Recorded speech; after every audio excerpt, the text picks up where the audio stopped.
بسم الله الرحمن الرحيم. السلام عليكم ورحمة الله وبركاته. أهلا وسهلا فيكم في حلقة جديدة من سلسلة كل يوم موضوع طبي، كل معلومة طبية جديدة والتي تذاع لحضراتكم عبر قناة الطبية على اليوتيوب.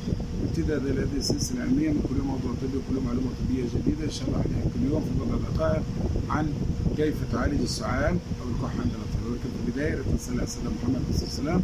طبعا أول كلام بسم الله الرحمن الرحيم وبنستعين. الحمد لله رب العالمين والصلاة والسلام على سيدنا محمد أشرف خلق الله وسيد المرسلين، ولا عدوان إلا على الظالمين ولا عدوان إلا على الظالمين ولا عدوان إلا على الظالمين. الحمد لله رب العالمين. اللهم صل على محمد وعلى آل محمد كما صليت على إبراهيم وعلى آل إبراهيم، وبارك اللهم على محمد وعلى آل محمد كما باركت على إبراهيم وعلى آل إبراهيم إنك حميد مجيد. طبعا في البداية لازم نحدد نوع الكحة أو نوع السعال. هل هو سعال إباحي يأتينا لمرض معين وبنعالجه؟ هل هو نتيجة تافه؟ هل هو سعال ديكي وبيكاف نتيجة الإصابة بجرثومة البورتيديلا بيرتسس؟ بندي اللي هو زيثروميسين طبعا وعلاجه، بنعالج كل أفراد العائلة حتى لو مش مصابين عشان ما ينعديوش. وبالمناسبة له تطعيم، ونحاول نحرص على تطعيم الطفل في المواعيد المحددة في الدفتر تبع التطعيمات، ونحتفظ بالدفتر هذا يعني دوكيومنت يثبت انه الطفل طعم ويكبر وبضل معه احتياطه معكم. كمان بنحدد هل الكحة ببلغم ولا لا، لانه علاج الكحة اللي ببلغم يختلف تماما عن علاج الكحة اللي بغير بلغم. تمام. هل رشح او زكام؟ اذا عند الاطفال اللي اقل من سنتين عندهم رشح او زكام، بس نقط محلول ملح الانف ممكن تشفيط لهم باللي هي بتكون مع البخاخه او مع النقط، بيكون جهاز بيبي اسبيريت مشفطة مواليد بتنظف كتير الانف. بعد ما نحط نقط المحلول نعمل تشفيط. تمام. طبعا لا يفضل اطفال عمر ما قل من سنتين وعندهم كحه انهم ياخذوا اي دواء ولا اي اعشاب ولا اي شيء خالص، ما بينفعش خالص. فبالتالي يفضل استشاره الطبيب مش الصيدلي. كمان مع كل احترام من كل اخواننا وزملائنا الصيادله، يمكن المريض ما وصفش لك الا الحاله بطريقه صحيحه، بده يخلص بسرعه يقول لك كحه بلغم وهي ناشفه ما يعرفش يوصف حالته، فالافضل الفحص الحاله كمان. تمام. ضروري جدا. وما دام الطبيب حيتحمل المسؤوليه فخلي اعطي زي ما بقول اعطي خبزك خباز له كم نص، خلي الطبيب هو اللي يفحص ويتحمل النجاح ويتحمل الاخفاء. تمام. ما هو مش يعني تقعدوا تروحوا للصيادله وتدوا يعني وتطلبوا علاجات سريعه منهم، ولما ما تتحسنش الحاله تروحوا المستشفى وتروحوا للدكتور لما خلص ما يزبطش معك ولا دواء. لا، روح للمستشفى، روح للدكتور من الاول. كمان الاكثار من شرب السوائل خصوصا الماء، لانه افضل دواء طبيعي لعلاج الكحه لذابه البلغم هو الماء. كمان يجي استخدام البخار وجهاز ترطيب الهواء اذا موجود بيساعد جدا في إذابة البلغم وتخلص الكحة. الحركة، وزي ما بيقولوا في الحركة بركة للكبار يعني فوق سنتين. كمان تناول المشروبات الدافئة زي اليانسون أو المرامية أو البابونج أو الشاي بالليمون كتير فعال جدا في إذابة البلغم وعلاج الكحة.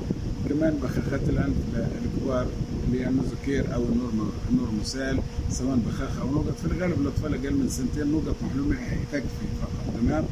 بس الكبار ممكن ياخذوا البخاخه، ممكن يشفطوا النقط. تمام. اما الصغار ما بيكونش لسه عندهم الريفلكس اللي بيشفط النقط يعني، فبالتالي او البخاخه ما بيعرفش يتعامل معها، فبالتالي النقط.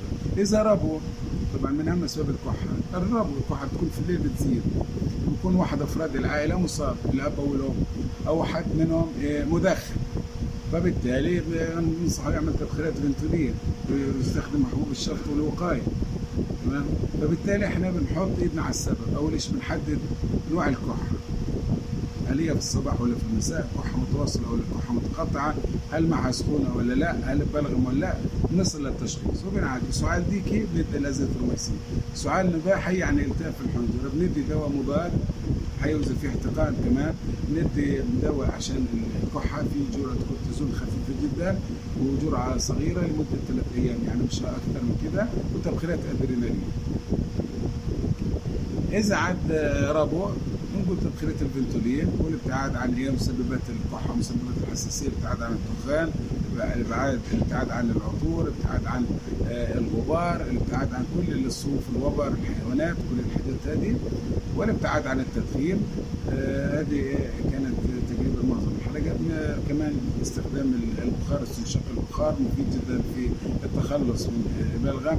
كمان بالنسبة للحركة مفيدة جدا للتخلص من البلغم.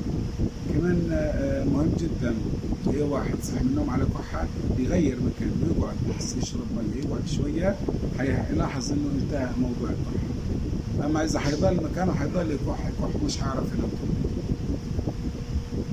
هذه كانت تقريبا معظم الحلقة. في ملاحظة أخيرة بخصوص الأعشاب، لا يفضل إنه أي حد ياخذ أي عشبة، لازم تستشير طبيبك لأنه هو اللي حيتحمل المسؤولية، ويمكن هو عنده معلومات أكثر منك نسبيا. فعادي جدا استشيره، أما ما تاخذش عشبة وتتحمل أنت المسؤولية لوحدك. اشركه، قول له والله هل بينفع اخذ زنجبيل او، لانه الزنجبيل كويس بالنسبه لعلاج الكحه، بس يمكن حال المريض يكون عنده ضغط ولا سكر. انا بحكي للكبار يعني، بالتالي استشير طبيبك مش هتخسر شيء. بالنسبه لادويه الكحه ما ينفعش نديها اطفال العمر ما اقل من سنه خالص.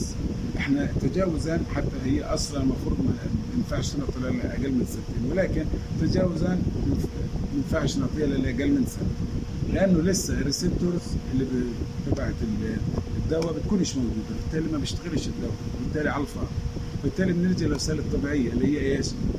شفاطة الموليد، نقطة المحلول الملحي، ممكن تدليك بزيت السمسم تدليك خارجي.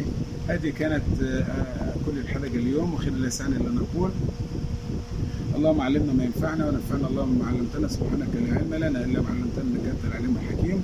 اللهم نقص عنه علمنا وعملنا ولم تبلغه مسيرتنا من خير الدنيا والاخره، فاجعل لنا من يا رب في الحق واغفر عنا واخيرا. اذا عجبكم هذا الموضوع يا ريت تفضلوا كرما تضغط على زر اللايك لدعم القناه.